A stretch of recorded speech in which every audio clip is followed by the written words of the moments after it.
30 seconds of footage. That's the unit of measurement for modern sports controversy. Not a season of documented tension, not a recorded confrontation. 30 seconds of a post-game handshake line in a FIBA World Cup qualifying tournament, and suddenly, the most watched women's basketball players in the history of the sport were at the center of a media firestorm that consumed the entire news cycle for 3 consecutive days and generated enough content to fill a television season. Here's what this channel is going to do differently than every platform that grabbed that clip and left it there. We're going to tell you the truth about what happened, acknowledge what was genuinely real, and then take you inside the story that nobody covered. Because inside that Puerto Rico game, something was happening on the basketball court that matters far more than the footage that went viral. The real story is not simply whether Caitlin Clark deliberately avoided Angel Reese's extended hand. The real story is what was happening with the ball during that game, what it reveals about the on-court friction between them, and why the media ecosystem buried the more important issue in favor of footage that required zero basketball knowledge to have strong feelings about. If you've been following this dynamic and you know the headlines always leave out the layer that actually matters, tap that like button right now. The breakdown starts here. To understand what happened on that Team USA court, you have to go back to where the Clark-Reese dynamic was actually constructed, not in international competition, but in Dallas, Texas, on April 2nd, 2023, at a national championship game watched by 9.9 million people. That was LSU versus Iowa, the most watched women's college basketball game in history at the time it aired. And the moment Angel Reese's finger wag directed at Caitlin Clark during the final minutes became one of the most analyzed gestures in recent sports memory. Reese won that championship. Clark absorbed the loss on the biggest stage the sport had ever built. And before either player dressed in professional colors, the national consciousness had already filed them under rivalry, a label that neither player created, neither player fully controls, and neither player has fully escaped since that night in Dallas. Every subsequent interaction has been processed through that lens.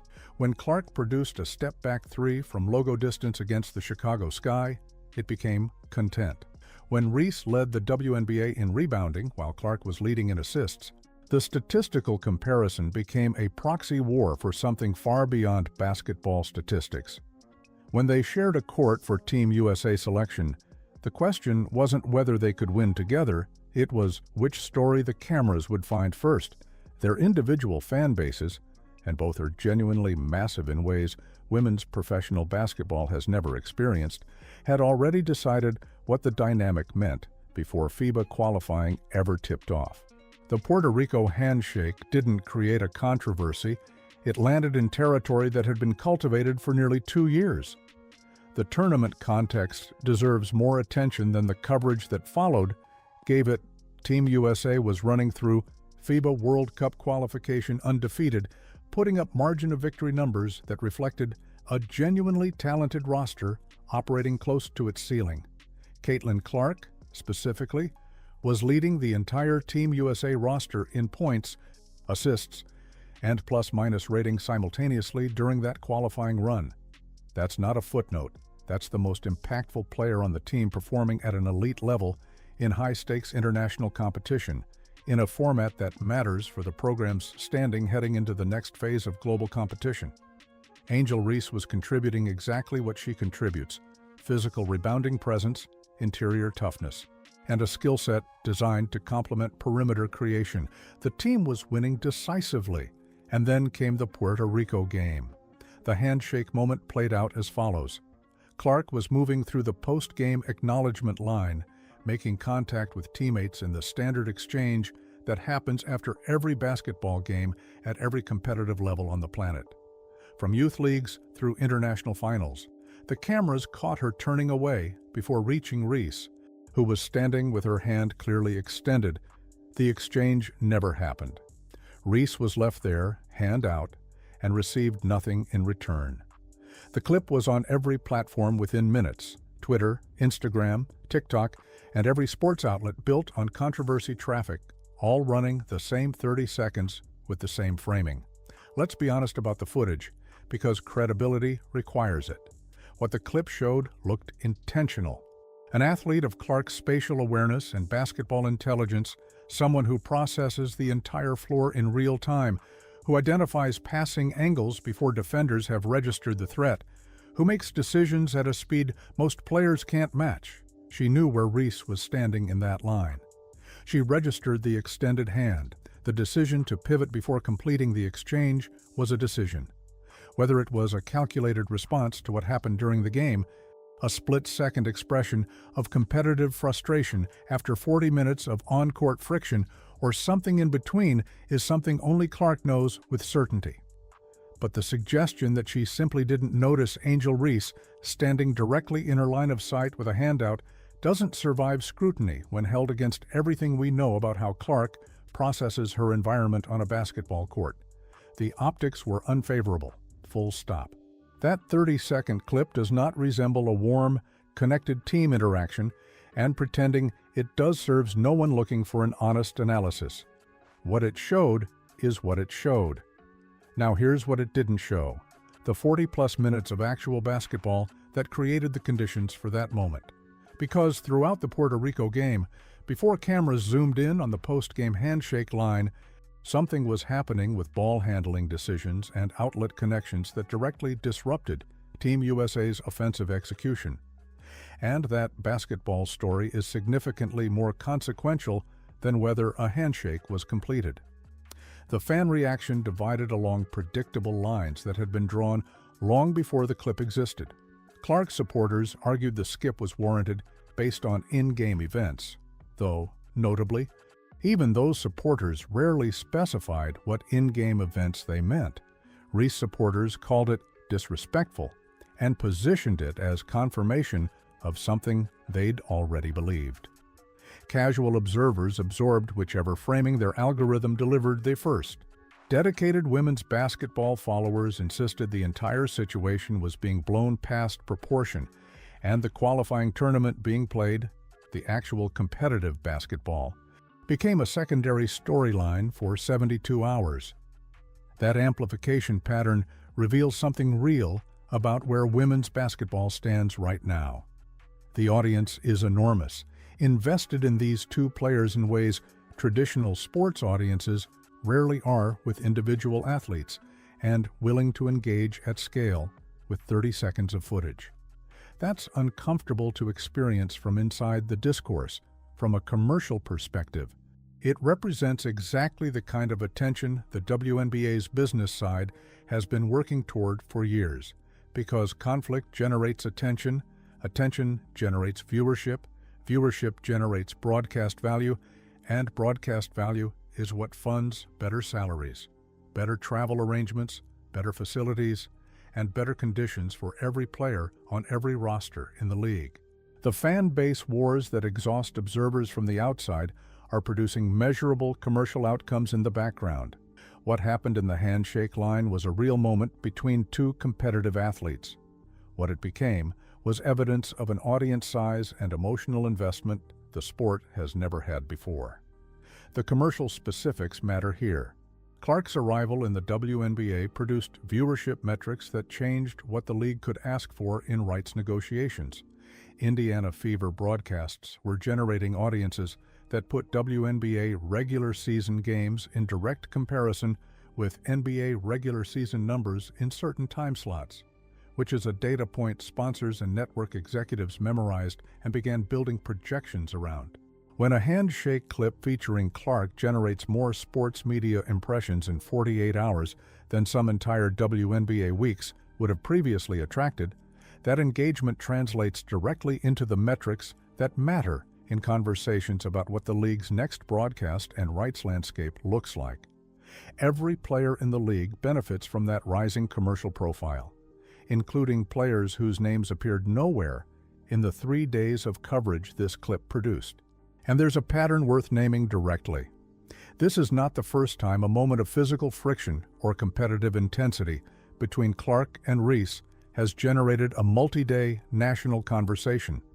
Their specific combination of complementary greatness, contrasting styles, and distinct cultural narratives creates a story that audiences find genuinely compelling. not because it's manufactured, but because the actual competitive dynamic between them is real, and the stakes feel personal to millions of people watching. That is genuinely rare in professional sports at any level. In women's professional basketball, it's unprecedented.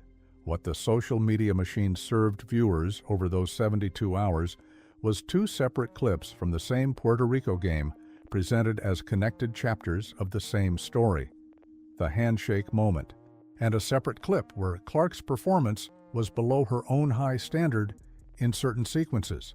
The algorithm doesn't evaluate editorial connection. It identifies that both clips feature the same player and serves them in proximity to maximize platform time. Viewers who encountered both without basketball context absorbed an impression of a connected bad day, when the reality was considerably more nuanced than the feed presented. One was a competitive game where Clark didn't operate at her peak. One was a handshake line that ran one exchange short. Those are entirely separate things. And the more important thing, the basketball thing, is what happened with the ball during that game and why it matters for understanding everything else. Drop your honest take in the comments right now. Do you think the handshake clip was actually the story from the Puerto Rico game? Or was what was happening on the basketball court the more significant issue that 3 days of hot take coverage completely missed? I want to read every response because this distinction matters. Here's what was actually happening with the ball during that game. Multiple possessions saw Clark-Reese advancing the basketball in transition, bringing it up the floor in situations where Clark was already positioned ahead, ready to receive the outlet and initiate the offense from the perimeter. Team USA's offensive structure is designed to convert defensive rebounds into Clark-led transitions at speed. The outlet to Clark is the play that turns a defensive stop into an offensive opportunity before the opposing defense can set.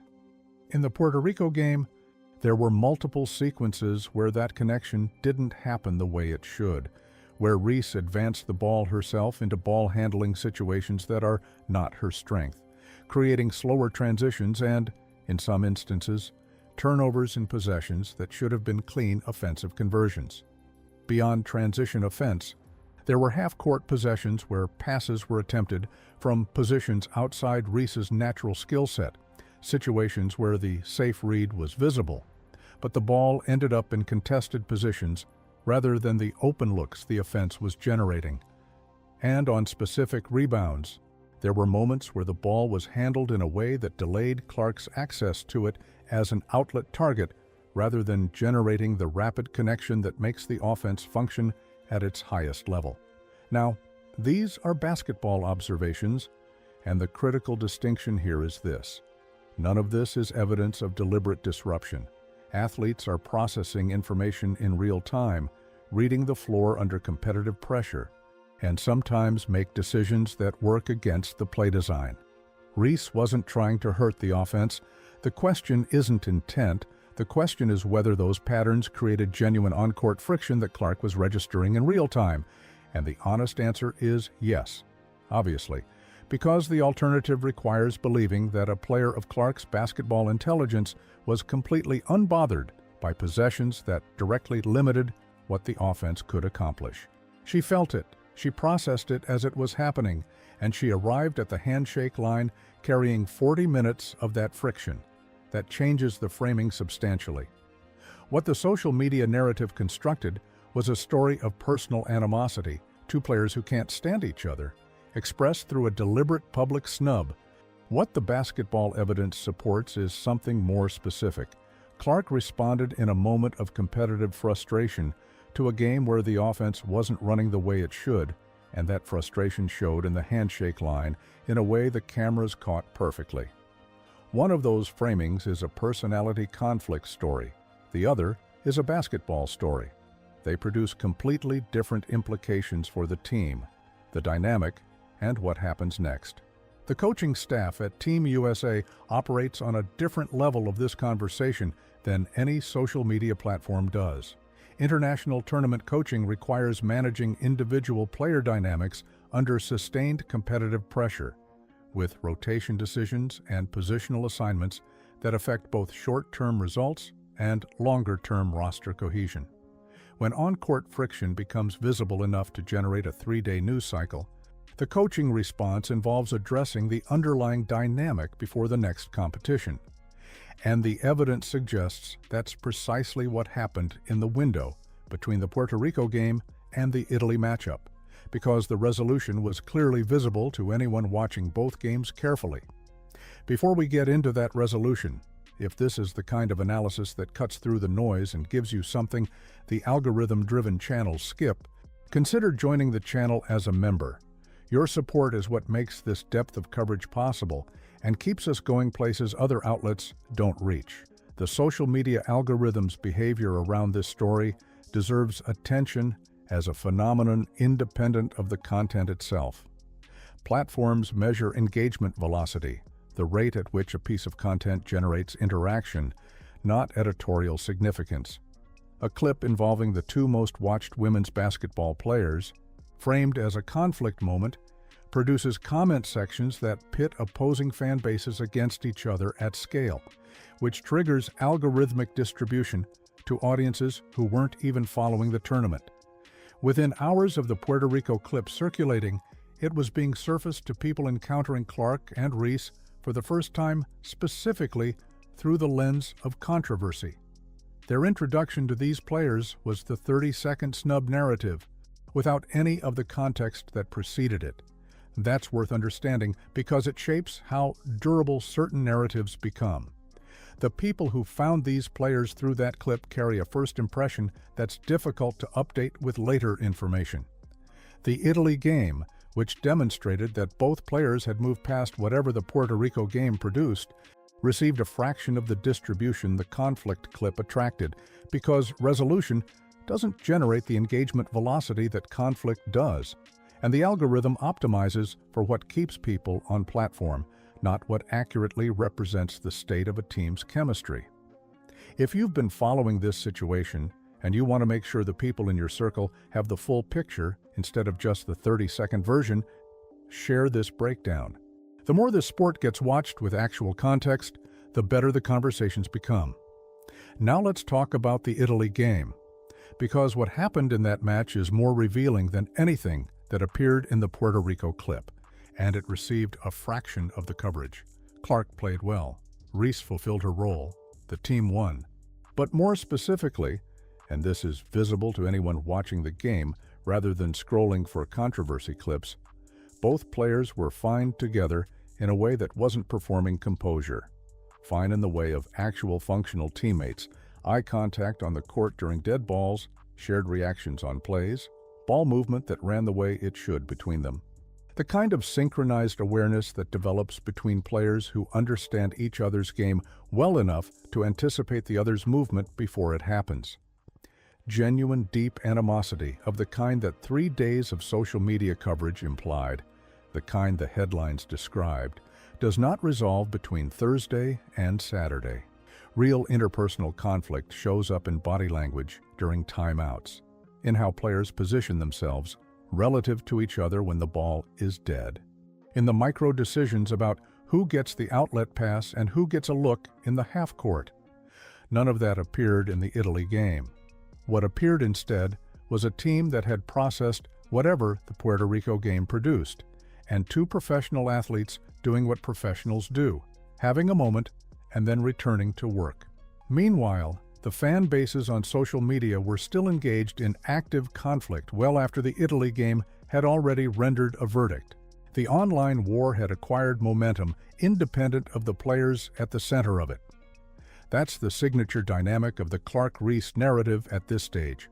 The discourse around them has grown large enough that events in the actual competitive environment no longer immediately update the conversation about those events. The players moved on. The internet did not, at least not on the same timeline. What the full arc of this episode illustrates, at maximum zoom, is something important about where women's basketball sits right now. The audience is large enough that a single moment between these two players can generate a news cycle that rivals what major men's sports produce. That has never been true before. The stakes feel personal to audiences in a way that traditional sports coverage rarely produces, which is both what makes the discourse exhausting and what makes it commercially valuable. These dynamics, the attention, the investment, the willingness to engage at scale, are exactly the kind of audience behavior that changes what a league can ask for when it negotiates its next broadcast package. Every player in the WNBA benefits from an audience that cares this much, even when the conversation is uncomfortable. One missed handshake generated 3 days of internet conflict, and then the next game showed both players operating completely fine together. That's the actual story. That's professional sports in the social media era, compressed into a single weekend. The question that's worth sitting with now, and we're in speculative territory here, but the pattern supports it, is whether what happened in the Italy game represents a proof of concept for how this team handles the Clark-Reese friction going forward. If the recipe is swift internal communication and competitive refocus, and the Italy game is evidence that recipe works, then what appeared to be a fracture was actually a managed moment. That's significant for a program with larger competitive stakes ahead. The Clark-Reese dynamic is the central narrative in women's basketball right now, and it will keep producing moments that the algorithm serves as conflict and that this channel will keep breaking down with the context the algorithm leaves out. If you're not subscribed and you want to be in the conversation when the next chapter hits, and it will hit, subscribe right now and turn